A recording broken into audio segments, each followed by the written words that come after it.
खुलुमबाय लोगोफोर, नोंथांमोनखौ फिन खनसेबाव आंनि चेनेलाव बरायहरनाय थाबाय। दिनै आं नोंथांमोननो मोनसे गोदान आपडेट लानानै फैलायबाय लोगोफोर।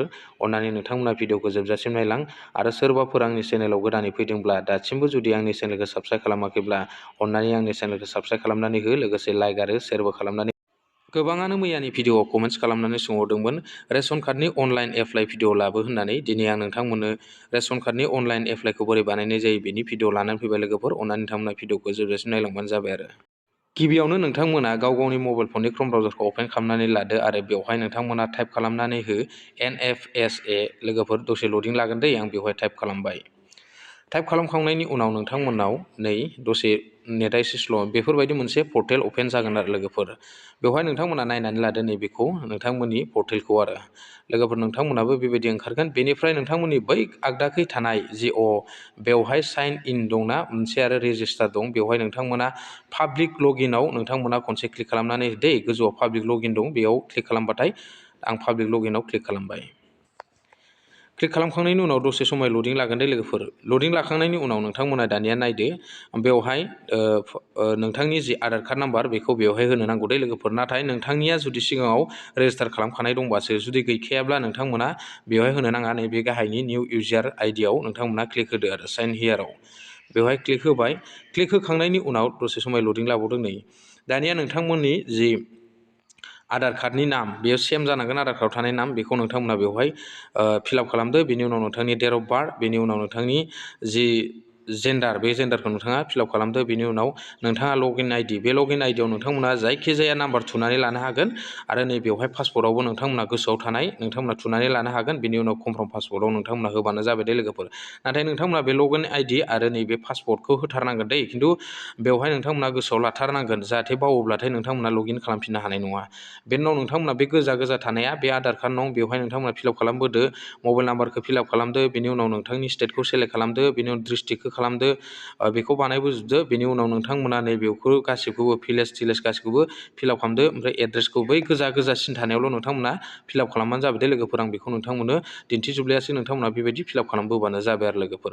बेनि उनाव नोंथांमोननि पिन नाम्बारखौ होदो। बेनि उनाव नोंथांमोना नैबे सेकेन्ड एड्रेसाव नोंथांमोना होलायाबाबो जेबो नङा दे लोगोफोर।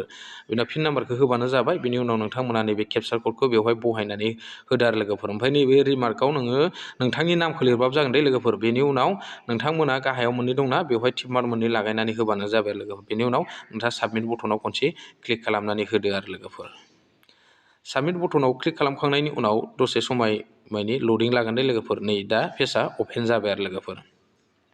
दानिया लोगोफोर नोंथांमोना बे साइनिं आपआव होफिनदो, बेनि उनाव पाब्लिकआव इनावनो होफिन।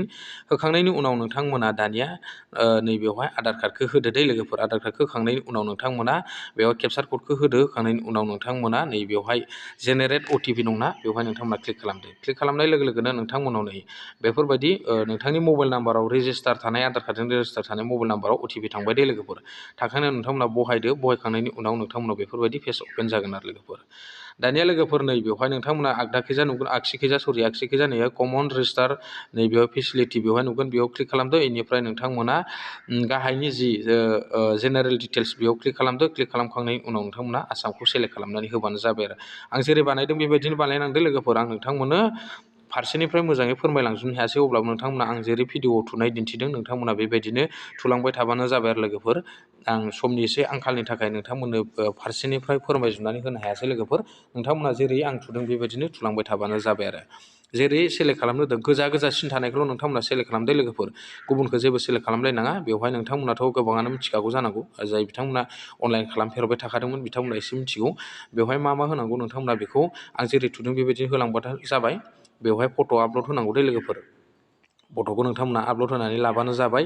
आरो बेनिफ्राय नोंथांमोना नैबेवहाय आधार कार्ड नाम्बारखौ होलांदो। बेनिफ्राय नैबेयाव आं जिखौ सेलेक्ट खालामदों बेखौल' सेलेक्ट खालाम, आरो जिआव आं फिलआप खालामदों बेखौल' नोंथांमोनाबो फिलआप खालामबानो जाबाय दे लोगोफोर। नैबेवहाय जुदि आं जेखौ फिलआप खालामाखै बेखौबो नोंथांमोना फिलआप खालामनो नाङा आरो लोगोफोर। बेवहाय आं जिखौ फिलआप खालामनाय जादों बेखौल' नोंथांमोनाबो बेवहाय फिलआप खालामलांबाय थाबानो जाबाय दे लोगोफोर। नै दानिया नायलांना मबाइल नाम्बार होदो, मबाइल नाम्बार होखांनायनि उनाव इमेल एड्रेस होदो, बेबायदिनो फारि फारि फिलआप खालामबोबाय थादो लोगोफोर। ओमफ्राय जेराव आं टिक मार्क होदों बेवहायबो नोंथांमोना टिक मार्क होबोबाय थाबानो जाबाय आरो लोगोफोर। आं भिडिअखौ एसे लं जानायनि थाखाय नोंथांमोननो आं नांगौ बायदि भिडिअखौ नोंथांमोननो फोरमायनानै होजोबनो हायाखै दे लोगोफोर। नैबेखौ नायलांबानो जाबाय, आं जेराव होदों बेखौल' नोंथांमोना नायलांबाय था फारि फारि। आं जेखौ सेलेक्ट खालामदों बेखौ सेलेक्ट खालामनानै ला, खिन्थु डिस्ट्रिक्टआ एखे सेलेक्ट खालामनो हादों लोगोफोर। नोंथांमोना नोंथांमोननि डिस्ट्रिक्ट, स्टेट, नोंथांमोननि ब्लक बेखौ नोंथांमोना सेलेक्ट खालामनानै लाबानो जाबाय लोगोफोर। ओमफ्राय एनुवेल इनकामखौ नोंथांमोना बेवहाय बहायनानै हो, नोंथाङा मान्थलि बेसेबां इनकाम खालामो। खम फैसा इनकाम खालामनाय जानांगोन दे लोगोफोर नोंथांमोना रेशन कार्डखौ लानोबा। बिनि उनाव साबमिट बटनाव होदो आरो लोगोफोर।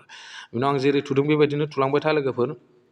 बेवहाय जेरै आं फिलआप खालामदों बेबायदिनो फिलआप खालामबोबाय था, जेरै होदों बेबायदिनो होलांबाय थादो लोगोफोर। नै आं नोंथांमोननो फोरमायजोबनो हाला, बेयाव चिरांखौ होबाय आङो, बेनिफ्राय नोंथांमोननि माबाखौ होबाय, भिलेजखौ होबाय। भिलेजखौ होखांनायनि उनाव नोंथांमोना नोंथांमोननिखौसो होनांगोन दै, गुबुनखौ होनो नाङा। बे गोजा मार्क थानायावल' होदो लोगोफोर नोंथांमोना, बेलेगाव जेबो होनो नाङा दे लोगोफोर। नोंथांमोनखौ आं फोरमायहरखाबाय, फन नाम्बारखौ होबानो जाबाय। बेनि उनाव नोंथांनि लेन्डमार्कखौ होदो, लकेलिटि बेखौ नोंथांमोना लिरनानै होबानो जाबाय नोंथांमोननिखौ। बेनिफ्राय पारमानेन्ट एड्रेसखौ नोंथांमोना होलांदो, बेबायदिनो नोंथांमोना फिलआप खालामलांबाय था आरो लोगोफोर। बेवहाय नै नोंथांमोननिया पारमानेन्ट एड्रेस बेयाव टिक मार्क होनाय लोगोनो सेम जाफैगोन दे लोगोफोर। नोंथांमोना सिगांखौ जेरै फिलआप खालामो बेबायदि जागोन। बेनि उनाव सेभ कन्टिनिउआव क्लिक खालामबाय। क्लिक खालामखांनायनि उनाव नोंथांमोना बेबायदि लासैयै फिलआप खालामबोबाय था लोगोफोर। बेनिफ्राय नोंथांनि माबाखौ केटेगरिखौ बेवहाय सेलेक्ट खालामदो, जेनेरेल बा जेनेरेल, एसटि बा एसटि। बेवहाय आं जायखिया मोनसे ओरैनो दिन्थिनो थाखाय नोंथांमोननो बेवहाय सेलेक्ट खालामनानै लाबाय आरो लोगोफोर। बेनि उनाव हाउस टाइपखौ नोंथांमोना नैबेखौ होबानो जाबाय। आं नोंथांमोननो खोन्थानि माखौ होनांगौ। हाउस टाइपखौ नोंथांमोना नैबेखौ आं जेखौ होदों बेखौनो होबानो जाबाय आरो। बेनि उनाव नोंथांमोना दानिया नायलांबाय थादो। बेनि उनाव सेभ कन्टिनिउआव नोंथांमोना क्लिक खालामनानै हो आरो लोगोफोर। खालामखांनायनि उनाव नाय, बेनिफ्राय नोंथांमोना नोंथांनि न'खरनि मेम्बारखौ एड खालामनानै लानो हायो आरो लोगोफोर। सोरबा दङब्लाथाय नैबेवहाय नोंथांनि प्लासआव एड मेम्बाराव आगदाखि थानायाव बेवहाय एड खालामनानै लानो हायो आरो लोगोफोर दै। नोंथाङा जुदि गुबुन रावबो मेम्बार गैयाबा बेवहाय होलायाबाबो जागोन आरो लोगोफोर। दानिया नोंथांमोना मा खालामनांगोननो, बेवहाय अके होनांगोन दे लोगोफोर। नैबे आरसि एप्लिकेसनाव नोंथांमोना बेवहाय होखांनायनि उनाव दानिया नायदो आरो लोगोफोर। बेवहाय नोंथाङा मा होबावनांगोननो, आइडेन्टि प्रुफ हिसाबै नोंथांमोना जायखिजाया डकुमेन्ट्स बेवहाय आपल'ड होनो नांगोन दे लोगोफोर। बेयाव डकुमेन्ट्सआ मा समाव बानाय जादोंमोन बेखौबो नोंथांमोना बेवहाय इसु खालामनानै होनो नांगोन दे लोगोफोर। दानिया नै लोगोफोर नोंथांमोना बार्थ सार्टिफिकेट होबा बार्थ सार्टिफिकेटखौ बेवहाय सेलेक्ट खालामदो। बेनिफ्राय बेवहाय फट'खौ आपल'ड होनांगोन दै। बेवहाय बेसेबांनो 200 केबिसिम अनलि जागोन दै लोगोफोर। गोबां गोलावानो बे अनलाइन एप्लाइ खालामनायनि प्रसेसा लोगोफोर। बेवहाय नोंथाङा जिखिया डकुमेन्ट्सखौ होनांगोन आरो बेयो माब्लानिफ्राय इसु जादों बेखौ बेवहाय लिरनानै होनांगोन दे लोगोफोर। बेखिनि मोननै डकुमेन्ट्सखौ नोंथाङा आपल'ड होथारनांगोन दे लोगोफोर। आं नोंथांमोननो फुलै दिन्थिजोबनो हाया, ब्लार खालामनो गोनां जायो लोगोफोर माखासे डकुमेन्ट्सनि थाखाय। दा नोंथांमोना बेबायदि खालामबानो जाबाय। बेनिफ्राय नोंथांनि डकुमेन्ट्सआ 2निफ्राय 200 केबिसिम जाथारनांगोन दे अनलि। बेनि सायावबा नोंथांनि भिडिअआ नोंथांनि जि डकुमेन्ट्स बियो आपल'ड जानाय नङा लोगोफोर। आं बेखौ नोंथांमोननो फोरमायखाबाय दे लोगोफोर। नोंथांमोनाबो बेबायदि PDF फाइल नोंथांनि जि डकुमेन्ट्स बेखौ कनभार्ट खालामग्रोनानै लाबानो जाबाय। बेनि उनाव नोंथांमोना नैबे गाहायाव मा दङ, सेभ एन्ड कन्टिनिउ दं, बेवहाय नोंथांमोना क्लिक खालामनानै होदो आरो लोगोफोर। दानिया नोंथांमोना आरो खनसेबाव सेभ एन्ड कन्टिनिउ खालामखांनायनि उनाव दानिया नायदो लोगोफोर, नोंथांमोना बेवहाय माखासे फिलआप खालामबावनांगौ दं। बेखौ नोंथांमोना फिलआप खालामलांबाय था फारि फारि।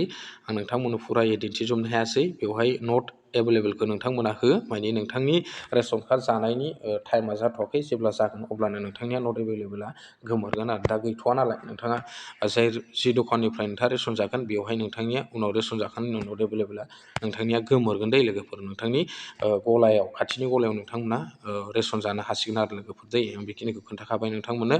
बेनि उनाव नोंथांमोननिया गासिबो अके जाजोब्बाय, डिटेल्सआ अके जाजोबखांनायनि उनाव नोंथांमोना बेखौ मा खालामनो नांगोननो, नैबेवहाय कमन रेजिस्टार फेसिलिटि बेवहाय नोंथांमोना खनसे क्लिक खालामना होदो। बेनिफ्राय रेजिस्ट्रेसन स्टेटासाव नोंथाङा क्लिक खालामनानै नायनो हागोन आरो नोंथांनि एप्रुभ जामारगोन ना जामाराखै, बा नोंथांनिया रिजेक्ट जादों ना मा जादों। बेवहाय नै नट रेकर्ड फाउन्ड बेबायदि देखायगोन लोगोफोर। साननैसो नोंथांमोना नेथ'नांगोन आरो।